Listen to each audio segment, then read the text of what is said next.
ভাবুন তো কেমন ছিল সেই ভয়ানক দৃশ্য, যখন এক মায়ের চোখের সামনে তার কলিজার টুকরো সন্তানদের এক একে ফুটন্ত তেলে ফেলে মারা হয়েছিল।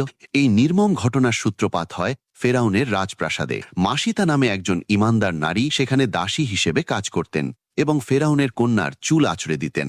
একদিন কাজ করার সময় তার হাত থেকে চিরুনিটি পড়ে গেলে তিনি অজান্তেই বলে ওঠেন বিসমিল্লাহ, যা শুনে ফেরাউনের কন্যা অবাক হয়ে জিজ্ঞাসা করেন, তুমি কি আমার বাবার নাম নিলে? মাসিতা তখন এক মুহূর্ত দেরি না করে নির্ভীক চিত্তে উত্তর দেন, না, আমি সেই আল্লাহর নাম নিয়েছি যিনি আমার, তোমার এবং তোমার বাবারও একমাত্র রব। এই সত্য শুনে ফেরাউন চরম ক্ষিপ্ত হয়ে মাসিতাকে তার ধর্ম ত্যাগ করতে বলে, কিন্তু তিনি নিজের ইমানে পাহাড়ের মতো অটল থাকেন। তখন তাকে শাস্তি দিতে ফেরাউন এক বিশাল তামার পাত্রে তেল ফুটিয়ে তার চোখের সামনে এক একে তার সন্তানদের সেই ফুটন্ত তেলের আগুনে নিক্ষেপ করা শুরু করে। নিজের কলিজার টুকরোদের তিলে তিলে শেষ হয়ে যেতে দেখেও মাসিতা বিচলিত হননি। একদম শেষে